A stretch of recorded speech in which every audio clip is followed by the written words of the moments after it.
Yeah, they put their foot on our necks, but we let them, so what you expect? When the last time you picked up a book? When the last time you wrote your own check? Yeah, we all up on IG and Netflix, and the devil, he got you on chill. He's scrolling and trolling your life, you can't see he destroying, cause he got you still. It's your vision that he wanna steal, and your mission that he wanna kill. No condemning, I'm keeping it real. It's conviction I want you to feel. And I'm praying today that we wake up, and the mess that we made we can make up. It's because of a skin that they hate us, don't know what it's gonna take to shake us. Listen. And I'm not pacing, I'm just patient. They thought that I was moving slow, they didn't know I was waiting. Yeah, it's my season, it's my reason. I talk with God every day, I'm not into people pleasing. And forever I'm for God, and I just want you to know without him, life is hard. So get your heart right. Hi, I'm Charcy Curtis. Some of you may know me as Sizzle Diva out of Fayetteville, North Carolina. This is the I'm For God Movement podcast, where we allow everyday people to tell their testimony. Today, I have a special guest, an actor, Al Settles. I'm gonna give him a chance to explain who he is, and what he got going on today. Thank you again, Mr. Settles, for fitting me in your schedule. Can you let the people know who you are and what you got going on? Yeah, my name's Alfonso Settles. I'm an actor. I have a lot of projects under my belt, and I have a lot of things that's getting ready to come up for the remaining quarter of this year, as well as going into 2024 as well. So I'm just excited, for that alone. Okay, thank you. And we got to say thank you to Kim, because that Kim is what made this all possible. Yes, shout out to Kim. Yes, definitely shout out to Kim. But let's jump into these questions, because I know you got a busy schedule. Mm-hmm. And can you share a defining moment in your life that shaped you to who you are today? A defining moment that shapes me into who I am today is just it's not one defining moment. It's just a combination of a lot of different things that I've experienced in life.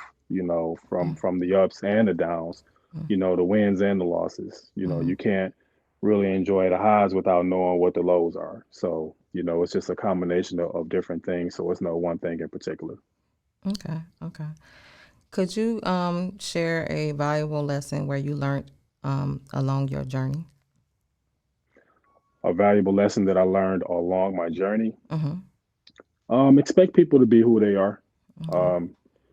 Sometimes we put stock into people, into some, wanting them to be the way that we are to them. And then when they don't, it's a disappointment and a letdown. So I just think if you expect people to be who they are and take them at face value until you see otherwise, that helps lessen the blow. Okay. What advice would you give someone that's starting up to want to be an actor? An advice given to up and coming actors, I would say, you do this from the heart. Respect the craft. If you're doing it to try to get a quick check or some notoriety and fame right off the bat, then this is not the industry for you. Take classes, get some headshots, do the things that you need to do to put yourself in a position to be successful. And then once you have all those things just to get to the starting blocks, then I would just say, find out where the auditions are and audition, show up, audition. If you need to submit, make sure you get your video submissions in early, because, they can give you a date, by the 23rd, but by the 23rd, they may have already found who they're looking for. So the first time you get that date, try to get it in the first day or two and get it out the way and knock it out.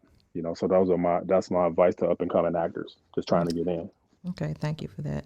How do you stay motivated and creative in your day-to-day life? Motivated and creative in my day-to-day life, just trying to find out what the next thing is. Completing tasks, don't get in and because things get too difficult, you quit. I see it all the way through, even if you're not successful. So the next time you know how to move about, how to kind of tackle things and go into it for the most part. Okay. Can you tell us a little bit about your childhood experience? Childhood experience, man. I had a pretty good childhood growing up. I come. I'm from the '90s. Even though I was born before then, but the '90s was just one of the best decades for me, because I transitioned from a little boy into a young adult male. Childhood for me, just, growing up playing basketball in the streets, playing football on the fields, playing baseball. Mm-hmm. We did a little bit of everything. Rode our bikes around the neighborhoods. Every Mm-hmm. you knew where all the kids in the neighborhood were because everybody bikes is piled up, in front of that one house. So we played, freeze tag and cops and robbers on our bikes. So I had the prototypical childhood for a young adult male growing up. Okay. Sad they can't do that now though, the kids. So it's a whole different era, whole different everything. They do not know nothing about that. Mm-mm. Knowing what you know now, what would you say that if you can go back to time, yet little boy, what would you tell your the younger you, knowing what you know Man, now? the younger version of me would Mm-hmm. just, um, try to do things more for myself. Uh, you don't rely on somebody to create opportunities for you Right. because sometimes you may just be waiting for the opportunity, but that may not ever come. So, just having that more, just being more gung ho about going out here and have an entrepreneurial mindset to Mm-hmm. get things on your own. Okay. Okay. What was that moment like when you truly self-examine yourself? Self examine myself. Mm-hmm. I mean, I think I do that every day. That's good. When I have when I get to the end of the day Mm-hmm. and I'm laying down in the bed and I'm trying to go to sleep, but you know how your brain won't turn off and you just kind of reflecting on Mm-hmm. the today's events or maybe the week's events, and you're Mm-hmm. trying to figure out what you got to do next. What's Mm-hmm. coming up next. Trying to figure out how you're gonna prepare for things, Mm-hmm. how you're gonna be a better father, how you're gonna be a better mate. Mm-hmm. Just things that I think that as adults we all tend to think about when we lay down at night and just self reflect on how you're gonna be better the next day. Mm-hmm. That's good. That's good. If the word I was a person or the word we was a person, which one you say best fits you and why? I'm gonna say both. Okay. The reason I say both is because I believe that you have to believe in you Mm-hmm. more than anybody else. Because if you don't believe in you, then how can you expect we to believe in you? Right. Right. So once I have an idea of how things need to go based on what I see as a we, Mm-hmm. then I can incorporate that into moving forward. And I have a natural personality. Once I know what we need, then I Mm-hmm. know what I need to do to be able to lead us, we, into the direction that we need to go. Okay. So you're definitely a leader. Okay. Definitely. Have you ever been in a dark place? And if so, how did you pull yourself out of it? Yeah, I think we all have at some point. I mean, yes, I have been in a dark place, but pulling myself out is just knowing that you get to wake up again and try this again. Right. You get a fresh 24 every day Mm-hmm. to try to get it right. Mm-hmm. And we're not perfect. Only thing that's perfect is God. Exactly. We're supposed to make mistakes. That's how we learn and be better. But being in a Right. dark place, yeah, I just every day it's just a learning experience. You Okay. just can't take your 24 hours for granted. Okay. What keeps you grounded? Humility, Okay. understanding that you got a chance to wake up again and do it again, Mm-hmm. and having an opportunity to impact not only your life but others around you as well. You know, you got kid looking at you, seeing what an example is of a man. Okay. Um, it's just so many things that tie into that, but I believe those are the top things. Okay. What is something you asked God for and you wish you could have been a little bit more specific about it?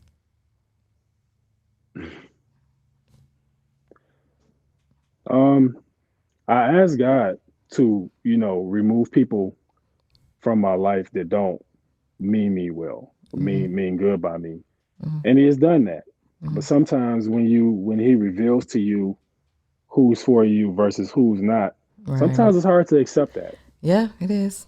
And if you're not, mentally There. prepared to accept that, then it can be a bitter pill to swallow. But then Mm-hmm. again, when you lay it down at night and you reflect on the day, you think about it and you like, Mm-hmm. this is what I asked for. Right. Right.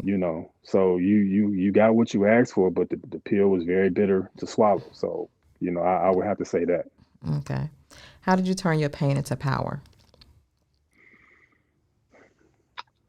Turning my pain into power is just, uh, I think no matter what you do in life, somebody gonna always find something wrong with it. No matter Hmm. how successful or how positive they try to turn it into a negative. Oh yeah. You can buy kids toys for Christmas every year, and somebody gonna find something wrong with that. Oh yeah. And I just think that turning it into power is just understanding, again, taking people for who they are and Hmm. accepting that, and just knowing that as long as what I'm doing is right, it's not hurting anybody, and Hmm. I'm bringing, enjoyment and elevation to those around me. The people that don't like it, Care so less. be it. You can't, you're right, keep it moving. Yeah, you can't worry about that. Right. You would never be able to make everybody happy. It's impossible. Jesus Never. couldn't do it, so what makes you think you gonna do it? Exactly. But what is something you like people to know about you that they don't know? Something that I like people to know about me that they don't know is that I'm really super cool. Like, Hmm. I may have this domineering, physical personality where if you see me, it's intimidating.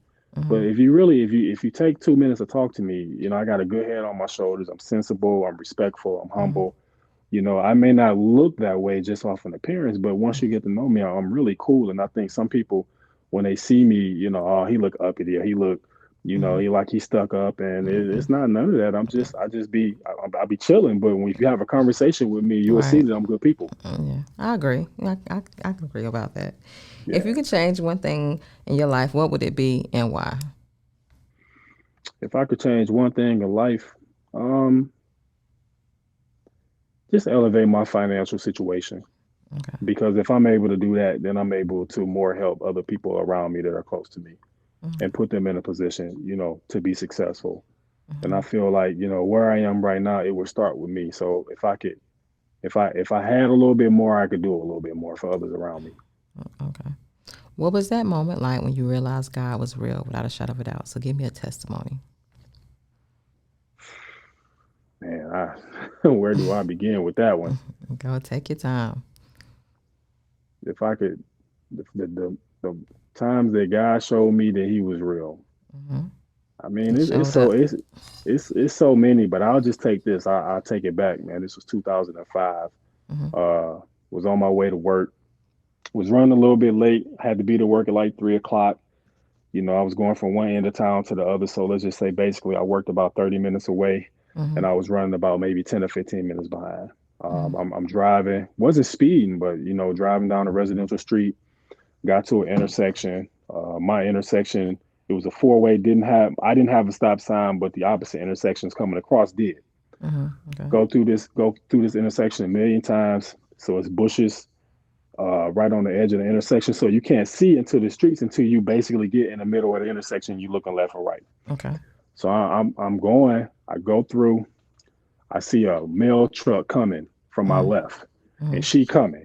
Hmm. With the residential street speed limit 25, I promise you, she was doing about 45. She Oh was she wow. was moving, Hmm. and I saw her coming because I'm in the middle of the intersection. Hmm. So I knew she was gonna hit me. So I swerved over to the right and just kind of tucked my Hmm. head. Impact came, she hit the front passenger door and the back passenger door, pushed it in all the way in, so it kind of knocked me over. Hmm. My car spun around in a 360, Hmm. and the back hit the telephone pole, and the Hmm. car literally was wrapped around the pole, like the telephone pole was in the back seat of the car. Hmm. And I just remember being so disoriented that I literally did not know which direction I was facing, and that's how hard and fast that it happened. Hmm. And I remember just kind of sitting there. I was dazed, and then I just was I could hear people. It was like muffled, but I Hmm. could hear people kind of like screaming and running and hitting on the car.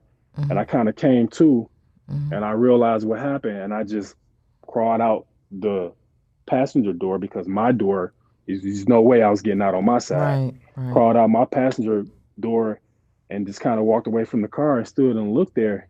And Hmm. everybody was like, "Oh my God, are you all right? Are you hurt?" Like, no, no, I'm good, I'm good. And when the Hmm. ambulance showed up, they was looking. They Hmm. checked me out when they got to the scene, and they just was like, "Man, you are lucky because when we pulled up, like Hmm. I'm not even gonna lie to you, we thought we was gonna pull up and have to get a body bag the way this Hmm. car looked." I And I know the walked away feeling. without a scratch, Hmm. unscathed, Hmm. no injuries. Hmm. So Thank. I knew God was real before then, but that was one of the moments where I know back in 2005 I shouldn't have walked away from that. Yeah, God is so good. Yeah. What's more important to you, loyalty, love, or respect?